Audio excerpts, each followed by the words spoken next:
Morning, everybody. Welcome to part one of a two-part event brought to you by Parkinson's Community LA. Today, we're going to learn about what to take into consideration when planning for your financial future while living with Parkinson's. This is the first program for Strictly Business, a new series of free online events exploring life and family issues that may be impacted by long-term illness such as Parkinson's. For this series, PCLA invites experts from a range of fields to cover topics such as financial and legal matters, insurance and healthcare options, workplace and retirement concerns, and much, much more. I'm Joe Mueller. I serve on the PCLA Board of Directors. For those who aren't familiar with us, we are an LA-based nonprofit that supports families living with Parkinson's through our free online education events, support groups, information and referral program, and our website has many more tools you can share. Free programs like this are made possible by donations from the community like yourselves. If you appreciate these events, I hope you will consider making a donation. You can find the link on our website, pcla.org. Few housekeeping notes before we get started to make sure everybody has a great experience. Today, as you know, we're recording our event, which will be available down the road on our YouTube channel. Your face and image will not be visible in the recording. Please stay muted during the entire presentation to keep background noise at a minimum so everyone can hear the programming. There will be time for questions at the end, and you can submit them either in the chat box to everybody or myself, and we will make time to answer them, as well as questions that we will ask directly if you have a hard time typing. There'll be an opportunity for both. Please try to keep your questions on topic and understand that our speaker cannot provide individual financial advice during this event. We have about 38 people. Should we wait for a few more, or do you guys want to jump in? Jump in. Jump in. Let's get started. Please join me in welcoming our speaker today. Patrick McCulrath is an investment and financial advisor with Alliance Advisory and Securities. Following his time in the U.S. Navy, he pursued a business degree, later entering the financial services industry to utilize his experience to help families. Pat is an instructor at Emeritus College, where he teaches retirement subjects, and an advisor for the Santa Clarita Business Technology Center through the College of the Canyons. Pat enjoys running and photography, quality time with his wife, Lori, and attempting to keep up with his 3 daughters and 3 sons. Thank you, Pat, for joining us today. Thank you very much. Yeah, today I wanted to we've got a limited amount of time, and this is a big subject, so I wanted to hit on some things that you probably know about, but in my 28 years of doing this, I found that I'll use a Navy term, it's not as squared away as people would hope. That has to do with understanding your financial situations. It's a little bit like being in the mall where you're looking at the directory and it says, "You are here." What I try to do is I try to educate people, first of all, and then once we understand what they're trying to do, what their objectives are, and sometimes the objectives change through the conversation. It depends on, each person's different and each person's the same in a certain way. It's a world of scarce resources, and some people have got significant resources, some people don't, but my view is that we need to be good stewards of what we have. For example, I got involved with PCLA because of my clients, and I am a supporter of PCLA. I think what they do is very, very important. What I try to do is, as I said, educate, and then once we educate and understand what's going on, and I want to be very clear about this, you don't need to be a genius about all this financial stuff. A lot of it is basic arithmetic, but as you might suspect, because of family issues, cultural issues, experiences that you've had in the past, you might be tainted towards one way or the other. It's my job to look and say, hey, what's best, best for this person. The key thing is your quality of life, and that's where the resources, which are the supply, and the demand, which is healthcare and having a good quality life, come together. It might seem boring to you, but believe it or not, the very first thing that I usually do with a client is we sit down and we look at a budget. And no one wants to do that. They say, oh, I know where I spend my money. So we sit down and we look at it and find out it's not quite what they thought it was. Also, be understanding a plan for the future. This is going to evolve over time. That example I used where I said you're at the mall and it says you are here, This is going to evolve over time for various reasons. Examples are changes in expenses. I'm sure you've heard on the news or read about the different tax plans that are coming up. Those could affect you. Inflation is in the news nowadays. That's a big issue. And life expectancy. You take all these together and look at what's going on with that person, their interaction with the family, and what they're trying to do. And that's why I say it's the same for everybody and it's a little different for everybody.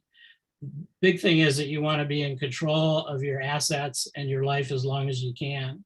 You do things like exercise and go to the doctor and make sure things are as good as they can be. That's what the plan is. You're constantly looking at it and saying, this is what I want to do. How am I doing? And my job as a financial planner, again, whether you've got a lot of money or little money, is to go and make an agonizing reappraisal and look and see, how are we doing? So this could be over months, this could be over years. Life expectancy is a big issue. I just had a client pass away that was 107 years old. I have never known anybody that lived that long. And I sit back and I look at meetings that I sat in with people who were healthy at the time. And, either we think we're going to live forever, or you look at your mom and dad and say, hey, they passed away in their 50s or their 60s or their 70s or their 80s. And genes have a lot to do with it.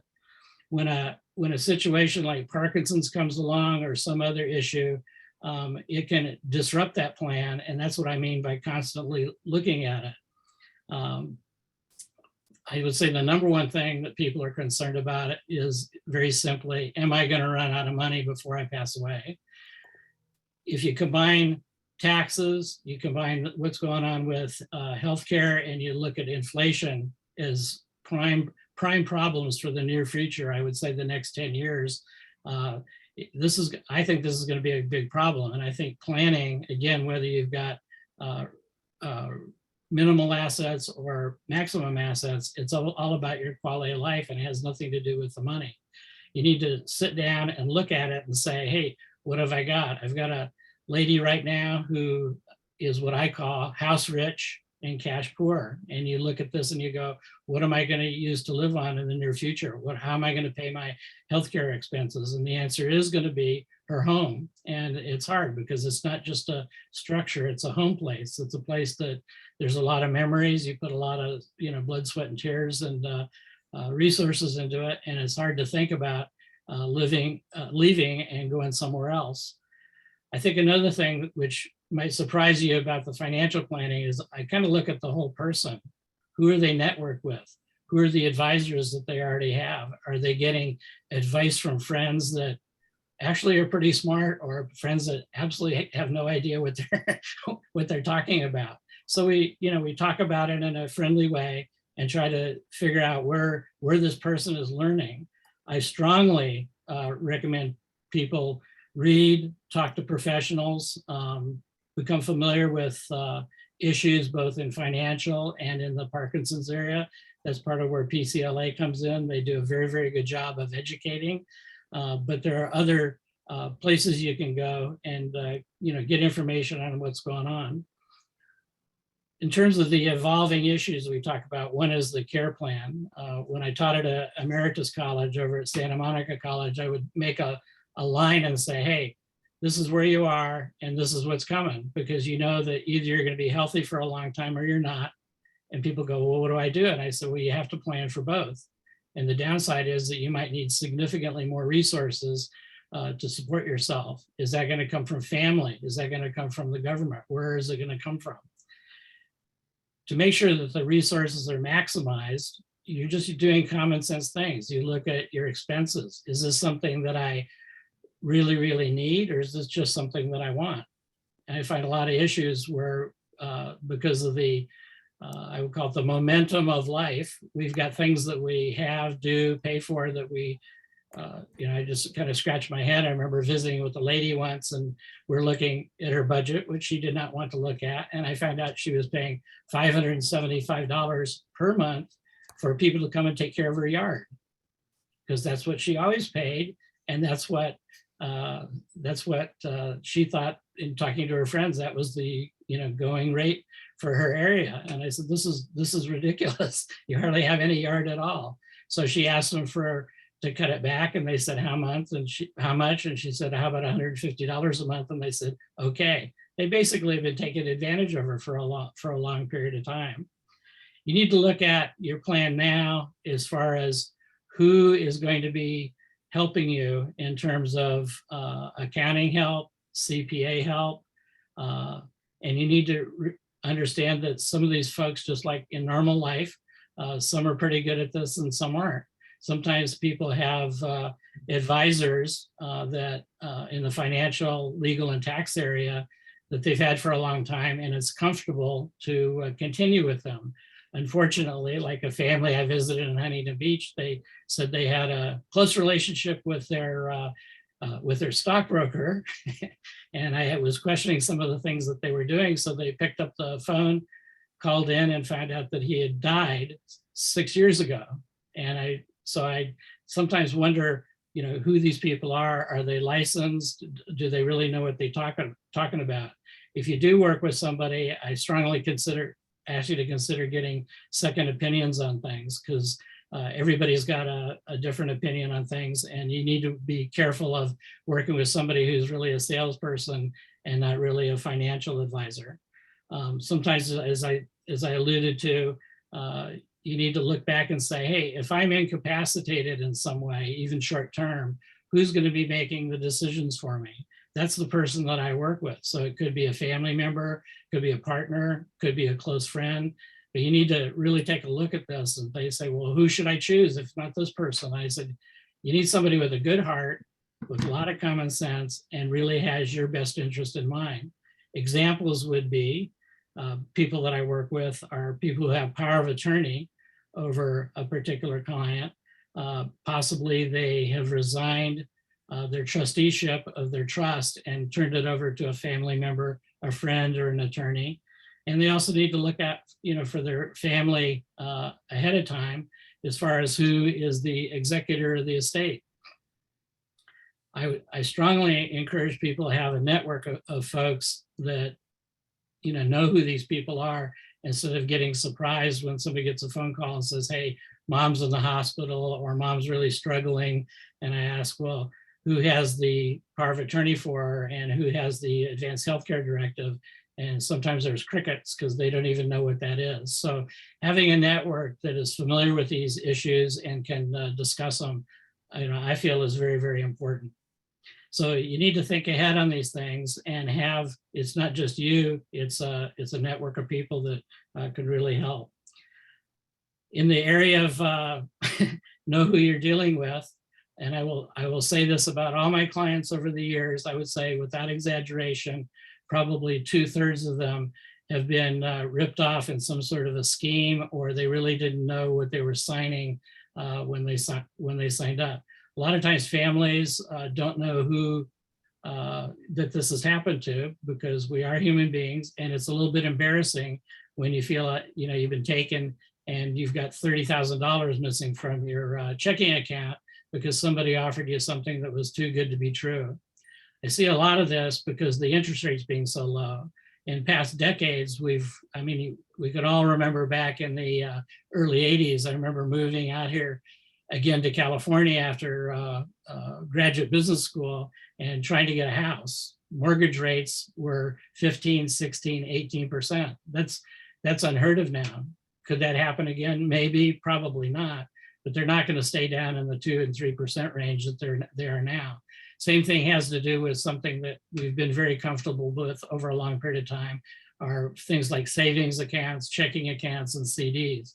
I'm constantly, as part of a plan, people come and they say, I need X amount of income, and I'm only getting 0.5% income on my CD. What are my other choices? That's a very, very good question.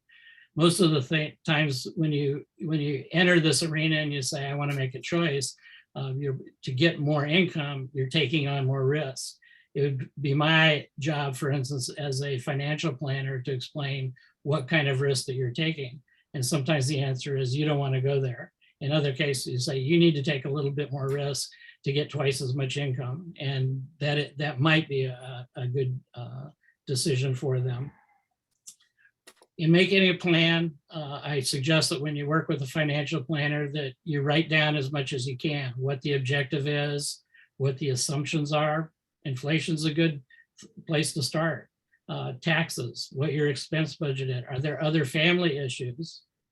You know, I focus in on the client, but I'm smart enough to know now that it usually isn't the client. Based on what they view as their quality of life really impacts the quality of life as others. I have children living at home. I've got people who've been adopted. I've gotten disabled people that they're taking care of. A lot of times they're taking care of their parents, and sometimes it's physical. Sometimes they're just sending money off to them.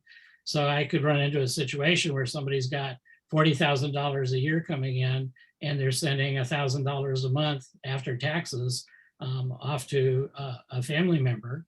And I try to be careful and I try to be respectful, but my view is, you know, it's their money to take care of them, but emotionally they can't disengage from that because the person is going to somehow fail if they don't get that money.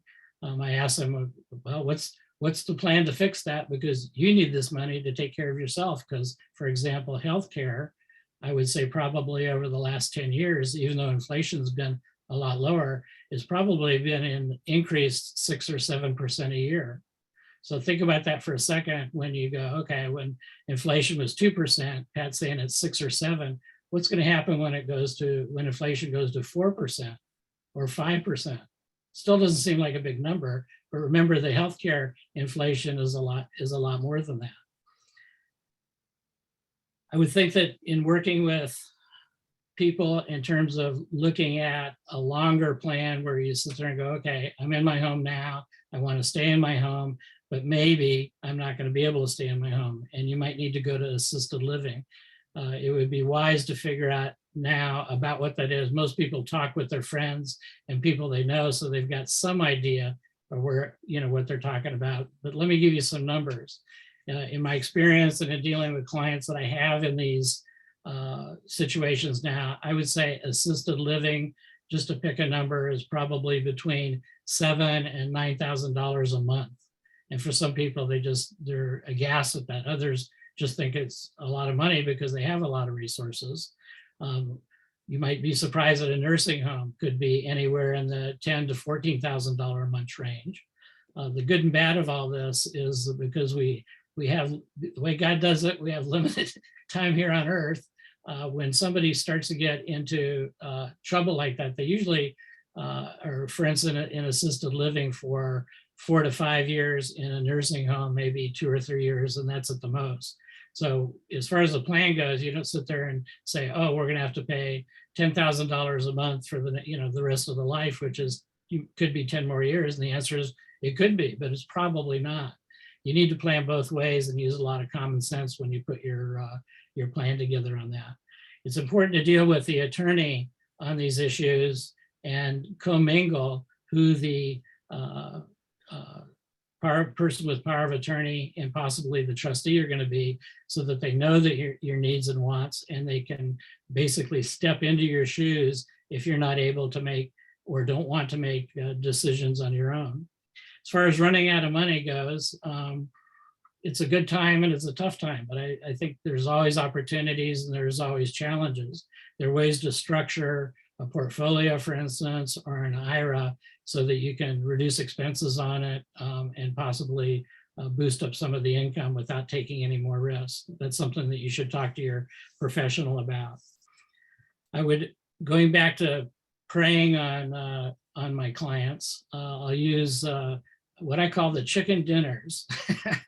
I'm 70 now, but when I turned 55, I started getting all these ads in the mail for these chicken dinners at the hotel or at the Bel Air Hotel or here. And, you know, they make it sound like they're your best friends in the whole world. If you're the type of personality that can go to these and gather what they have to say, because usually they have a message, but remember, people are trying to sell you something. So if you can gather that information, get a free chicken dinner and walk away, that's fine. If you want to talk to them, that's fine too. But if you don't, remember, you're never obligated to do any of this stuff. This is your choice, and don't be pressured. If somebody is trying to scare you, are you going to run out of money? Talk to us. I would do some heavy reading and some heavy research on the internet, and talk to some of your friends that have been successful in handling this kind of thing and see what they have to say. In other words, I think kind of a group input on this will make you wiser over time. I'm looking at my clock here. How are we doing on time?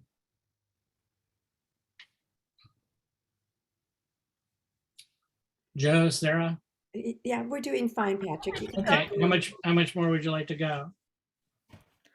You could do another 5 minutes. We are starting to get questions in the, Okay, if yeah, you I've have got another 5, maybe do 5 more minutes and then we'll Okay. start the yeah, questions. I've got a specific area that I think that will help. Thanks. Wonderful. In terms of reducing your budget, which again sounds very boring, I want to give you some hope. If you look at your expenses, what I've found out over time, it's kind of an 80-20 rule. And again, it's just arithmetic. An example would be if you listed all the things that you spend money on, guess what? About 80% of the cost is in about 20% of the items. The good news, you don't usually have to keep track of every darn penny you've got, but at the same time, you need to look at those heavy items and decide again whether they're needs or wants. I had a lady, and I'll end with this. I'll just tell like it is. She was rather depressed. She had lost her husband. She wasn't doing good medically, and the CPA sent me in to talk to her and try to help her.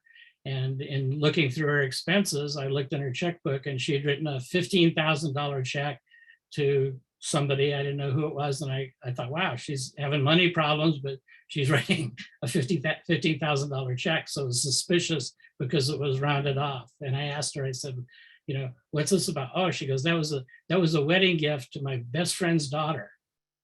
So this is somebody that's having trouble paying rent and food. And I asked her very respectfully, and I go, wow, that's a lot of money. I don't think I've ever given $15,000 to a friend before. And she goes, oh, well, she's my best friend. And all of a sudden it hit me what was really going on. She wanted her friend, God bless her, to feel fondly towards her. She was alone and depressed, and this made her feel good. My job was to keep her feeling good, but not be writing any more checks like that, because I didn't want her eating cat food.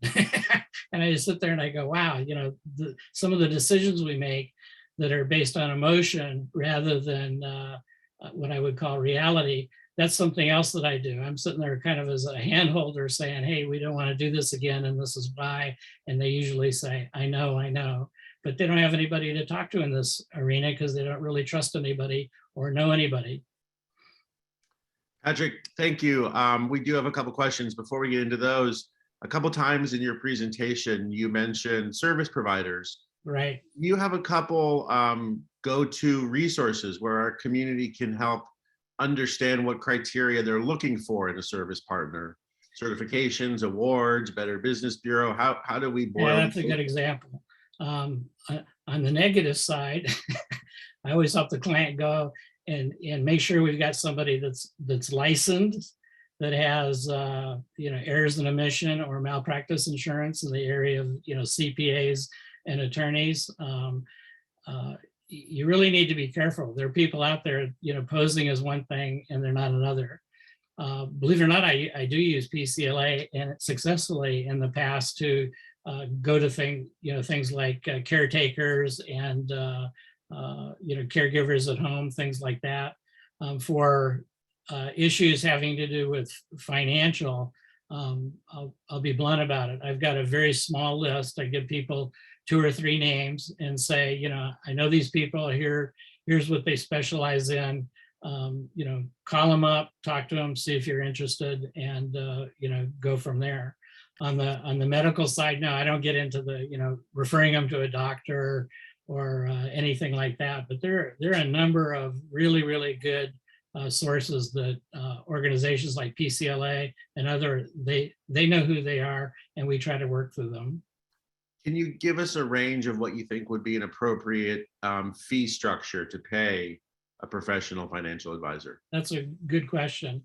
We all need to eat. I still have a daughter in college, so I got to make sure that the money keeps coming in.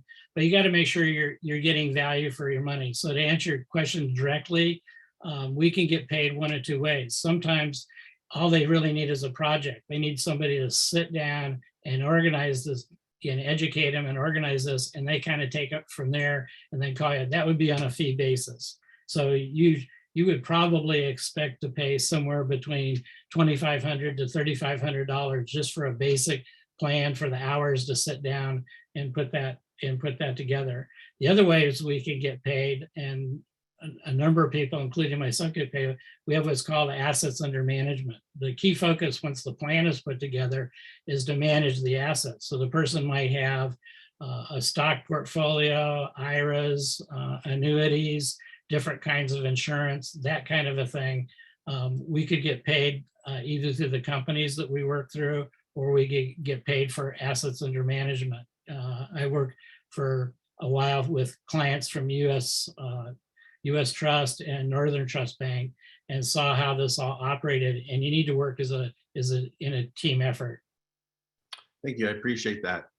Switching gears, somebody would like to know if you could identify some of the pros and cons of continuing care facility versus straight assisted living. Maybe just like categories. Yeah, I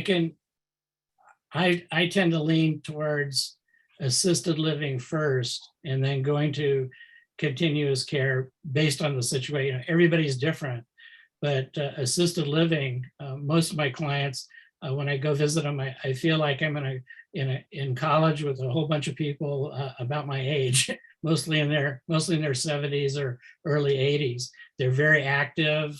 They're very they're into a lot of different things. It was easier to talk about that before COVID, because we could get out. Even people that couldn't drive anymore, they would go in assisted living. The Uber guy would pull up and off that they would go. So I would say assisted living is more of a, I don't know, almost like a college apartment environment versus going to continuous care. Thank you. And you can always switch. I mean, it's America.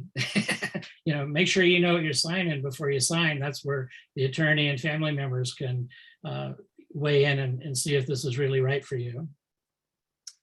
Thank you for that response, Pat. Another viewer would like you to talk about the transition from work to disability and then Social Security. Oh boy, yeah. The transition, number one, is heavily dependent upon whether you've got disability benefits in the transition. I've got people that have disability problems, but they look at me and they go, I don't want to quit working. Some of them love their work. I mean, they love what they do, or they want to stay active. And the disability benefit situation, this is where you plan ahead of time before it happens, and see what kind of cost structure and what kind of revenue structure you're going to have going into it. If it's pre-planned, obviously it's a lot easier, but you've got to go and milk every dollar you can in benefits from your benefit plan, and then as a backup with the government. Also, people are working longer than they used to. So I've got a lot of people that are my age, in their 70s, and they are still very, very, gainfully employed. And that overlaps on the benefits package of the company and Social Security. I mean, examples would be, I didn't have to, but it was smart to start taking my Social Security last year, because I turned 70. Didn't need it, didn't want it, but that's the way the rules go. Also, you need to look at commingling the benefits for disability. If you have a spouse or a partner that has their own, you're covered by them. Sometimes I've got clients that their ages are vastly different, maybe 10 or 15 years different. You need to take that into consideration as well. Thank you. There was another question asking about facility versus home care, but I believe you touched on a similar response. Okay. So let's move to the next question. Long-term healthcare insurance along with financial planner. There are some policies that even if someone is diagnosed, they could still qualify. Is there a priority list suggestion of what should be done first? Yeah, good question. Here's a helpful hint. You can always get some informal information and get some informal pricing before you start, but you need to ask for it.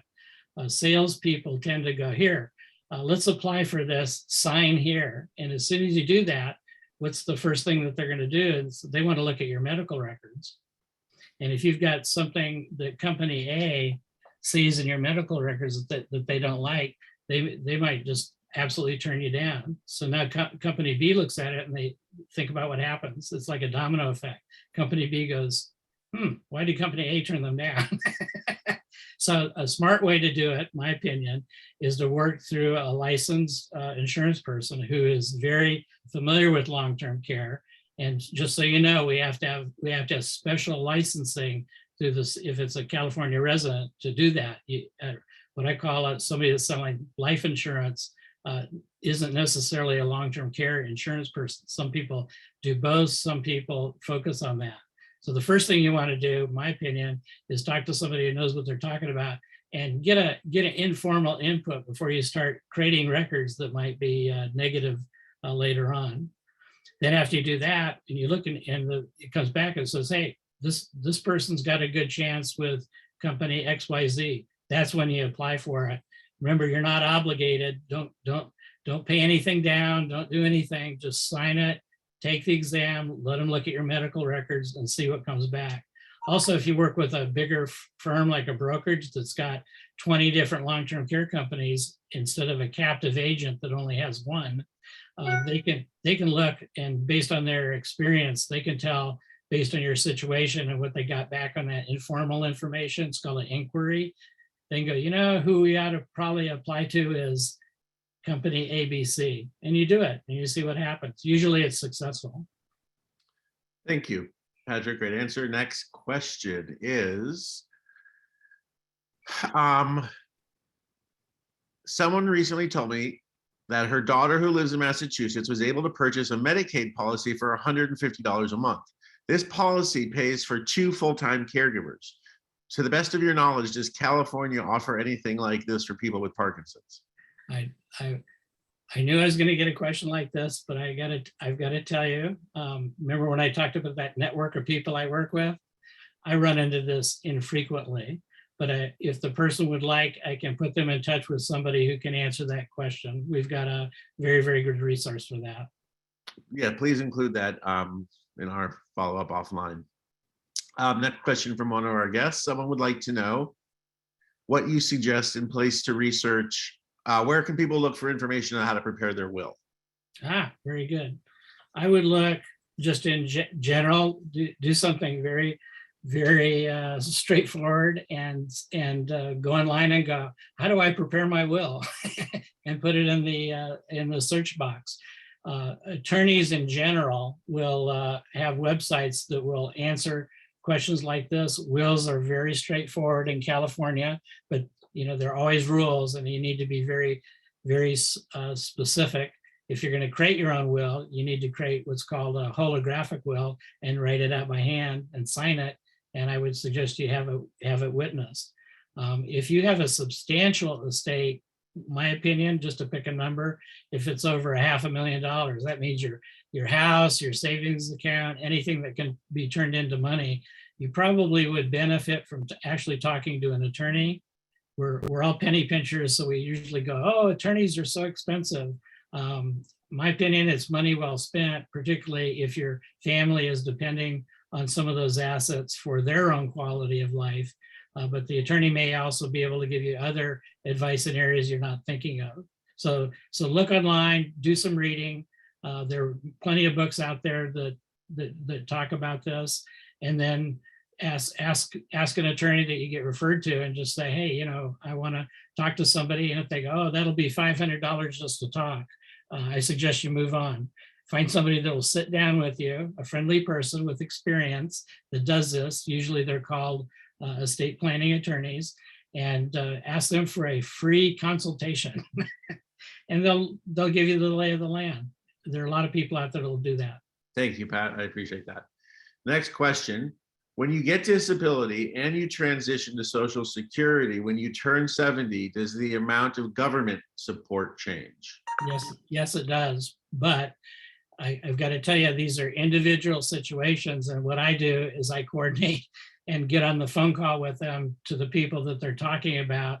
Because unfortunately, in real life, you can talk to person A and get one answer, and you can talk to person B of the same organization and get another answer.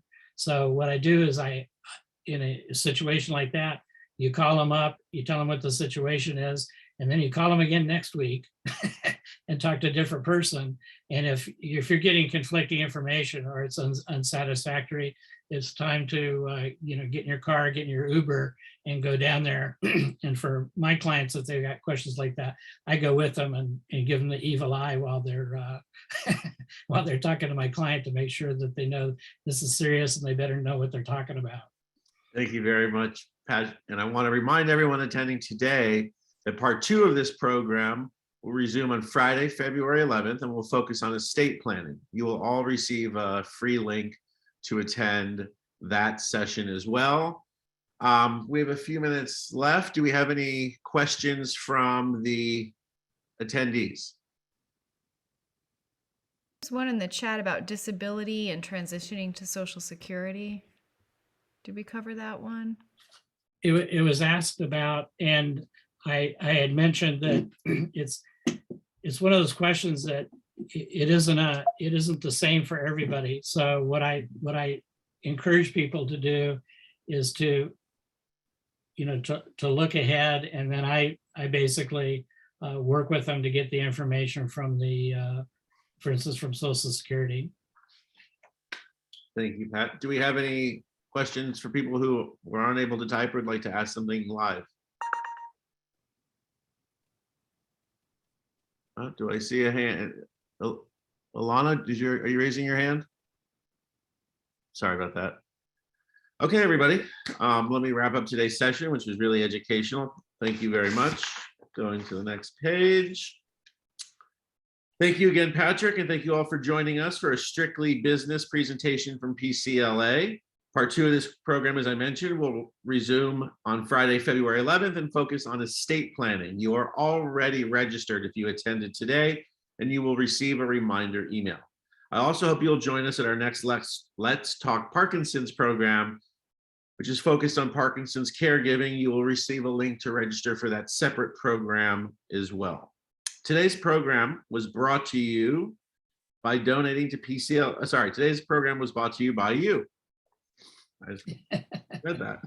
By donating to PCLA, you can support us in our mission to improve the lives of the families in our community who are living with Parkinson's. PCLA is a nonprofit and all donations are tax deductible. If you enjoyed today's program, please consider making a donation. You can find the link at pcla.org or call us at the number below. We will use your donations to continue our work, continue providing programs like this for free. As always, feel free to follow up and reach us at any of the contact information below or through our website. Thank you, everybody. Stay safe and have a great weekend.